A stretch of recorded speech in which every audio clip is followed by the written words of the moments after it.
Welcome to my YouTube channel Subrata স্টাডিতে সকলকে অসংখ্য স্বাগত ধন্যবাদ। আজকে তোমাদের সামনে শুরু করতে চলেছি সাধারণ বিজ্ঞান। সাধারণ বিজ্ঞানের এর পরবর্তী 1 থেকে আমরা 36 পর্যন্ত পড়েছিলাম এবং 1 থেকে এইবার 37 পর্যন্ত পড়ব সাফল্য বই থেকে। এই প্রশ্নগুলো ভীষণ ভীষণ ইম্পর্টেন্ট। অবশ্যই যে প্রশ্নগুলো আলোচনা করছি সবই কিন্তু গুরুত্বপূর্ণ প্রশ্ন। তো অবশ্যই এইরকম ভিডিও পেতে চ্যানেলটি অবশ্যই সাবস্ক্রাইব করবে। সাবস্ক্রাইব লাল বাটনের দাবিতে বেল আইকনের অল নোটিফিকেশন অন করে রাখবে যাতে সর্বপ্রথম তোমরা ভিডিওটি পাও। তাহলে 37 নম্বরের প্রশ্ন হচ্ছে পতঙ্গর দেহে কোন প্রোটিন পাওয়া যায়। এটা কিন্তু ভীষণ ইম্পর্টেন্ট এবং যে প্রশ্নগুলো আলোচনা হবে সবই কিন্তু ভীষণ ইম্পর্টেন্ট প্রশ্ন। পতঙ্গর দেহে কোন প্রোটিন পাওয়া যায়? এটা হচ্ছে কাইটিন প্রোটিন পাওয়া যায়।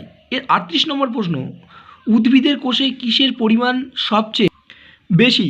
তাহলে উদ্ভিদের কোষে কিসের পরিমাণ সবচেয়ে বেশি? এটা হচ্ছে শর্করার পরিমাণ সবচেয়ে বেশি। এরপরে আমরা 39 নম্বরের প্রশ্ন হচ্ছে উদ্ভিদ দেহে শর্করা কী হিসাবে সঞ্চিত থাকে? সে উদ্ভিদের দেহে যে শর্করার পরিমাণটা থাকে সেইটা কী হিসাবে সঞ্চিত থাকে? স্টার্চ হিসাবে সঞ্চিত থাকে। এটাও কিন্তু ইম্পর্টেন্ট। অবশ্যই তাহলে উদ্ভিদের কোষে কিসের পরিমাণ বেশি থাকে? শর্করা। তাহলে সেই শর্করাটা কী হিসাবে সঞ্চিত থাকে? স্টার্চ হিসাবে সঞ্চিত থাকে। এরপরে 40 নম্বরের প্রশ্ন, মানুষের বুকের খাঁচার কতগুলি হাড় থাকে? মানুষের বুকের খাঁচার 25টি হাড় থাকে। এর আগে পড়েছিলাম মানুষের প্রতিটি হাতে কতগুলি হাড় থাকে? 30টি হাড় থাকে, এটা মনে রাখবে। এরপরে পড়লাম যে মানুষের বুকের খাঁচায় কতগুলি হাড় থাকে? 25টি হাড় থাকে।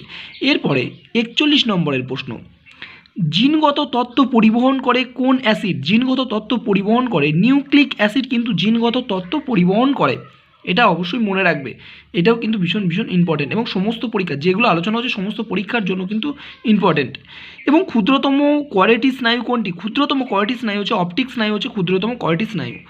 এরপরে হচ্ছে 43 নম্বরের, কোন যন্ত্রের সাহায্যে অল্টারনেটিং কারেন্টকে এসি এবং ডিরেক্ট কারেন্টকে ডিসি রূপান্তর করা যায়? এটা হচ্ছে রেকটিফায়ার। এসিকে ডিসিতে রূপান্তর করা যায়। এসিকে কী করা যায়? ডিসিতে রূপান্তর করা যায়। কে? হচ্ছে রেকটিফায়ার। এরপরে আমরা 44 নম্বরের পড়ব, উদ্ভিদের লাল, নীল, বেগুনি রঙের জন্য কোন রঞ্জক পদার্থ দায়ী? উদ্ভিদের লাল, নীল, বেগুনি রঙের জন্য কোন রঞ্জক পদার্থ দায়ী? এটা হচ্ছে অ্যান্থোসায়ানিন কিন্তু দায়ী উদ্ভিদের লাল, নীল এবং বেগুনি রঙের জন্য হচ্ছে অ্যান্থোসায়ানিন দায়ী। এরপরে আমরা 45 নম্বরের প্রশ্ন পড়ব, মানুষের শরীরের খাবারের পরিপাক ও শোষণের কাজ করে কোন অঙ্গ? মানুষের শরীরের খাবারের পরিপাক ও শোষণের কাজ করে কোন অঙ্গ? ক্ষুদ্রান্ত। মনে রাখবে যে ক্ষুদ্রান্ত হচ্ছে মানুষের শরীরের পরিপাক ও শোষণের কাজ করে কে? ক্ষুদ্রান্ত। এটা মনে রাখবে। এরপরে 46 নম্বরের হচ্ছে টায়ালিন উৎসেচক তৈরি হয় কোন গ্রন্থিতে? টায়ালিন উৎসেচক তৈরি হয় কোন গ্রন্থিতে? লালা গ্রন্থিতে। এটা কিন্তু মনে রাখবে, লালা গ্রন্থিতে।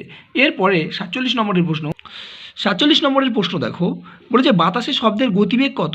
এটাও ভীষণ ইম্পর্টেন্ট। বাতাসে শব্দের গতিবেগ হচ্ছে প্রতি সেকেন্ডে 330 মিটার। প্রতি সেকেন্ডে 330 মিটার হচ্ছে বাতাসে শব্দের গতিবেগ। এটা মনে রাখবে। এরপরে 48 নম্বরের প্রশ্ন কি বলেছে? বলেছে শ্বেতসার ও শর্করাকে একসঙ্গে কি বলে? এটা কিন্তু ভীষণ ইম্পর্টেন্ট। এটাও ভীষণ ইম্পর্টেন্ট, মনে রাখবে যে শ্বেতসার ও শর্করাকে একসঙ্গে বলা হয় কার্বোহাইড্রেট। শর্করা শ্বেতসারকে একসঙ্গে বলা হয় কার্বোহাইড্রেট। এরপরে আমরা 49 পড়ব। 49 নম্বরের প্রশ্ন হচ্ছে কোন পদার্থের পরিপাক অ্যামাইনো অ্যাসিড তৈরি হয়? কোন পদার্থের পরিপাকে অ্যামাইনো অ্যাসিড তৈরি হয়েছে? প্রোটিনের পরিপাকে কিন্তু অ্যামাইনো অ্যাসিড তৈরি হয়। এরপর 50 নম্বরের হচ্ছে কঠিন বস্তুর মধ্যে দিয়ে শব্দের গতিবেগ কত? কঠিন বস্তুর মধ্যে দিয়ে শব্দের গতিবেগ হচ্ছে প্রতি সেকেন্ডে 5000 মিটার। কঠিন বস্তুর মধ্যে দিয়ে শব্দের গতিবেগ 5000 মিটার। এটা মনে রাখবে। এবং এর আগে শব্দের গতিবেগ কত? আমরা প্রতি সেকেন্ডে 330 পড়লাম। আর কঠিন বস্তুর মধ্যে দিয়ে 5000 মিটার। এরপরে চলে আসি 51 নম্বরের প্রশ্ন, মানুষের শরীরের শর্করার পরিপাক কোথায় শুরু হয়? মানুষের শরীরের শর্করার পরিপাক শুরু হয় মুখে। তারপরে 52 নম্বরের প্রশ্ন দেখো, যকৃৎ থেকে বার হয়ে পিত্ত কোথায় জমা হয়? যকৃৎ থেকে বার হয়ে পিত্ত কোথায় জমা হয়? এটা হচ্ছে পিত্তথলিতে জমা হয়। তারপরে 53 নম্বরের প্রশ্ন, কোনো ছেলের বাবা ও মায়ের শরীরে একটি জিন হিমোফিলিয়া আক্রান্ত থাকলে ছেলেটির হিমোফিলিয়া হওয়ার সম্ভাবনা কত পার্সেন্ট? এটা হচ্ছে 50%। একটি ছেলে বা বাবার মেয়ের শরীরের একটি জিন হিমোফিলিয়া আক্রান্ত থাকলে ছেলেটির হিমোফিলিয়া হওয়ার সম্ভাবনা হচ্ছে 55%।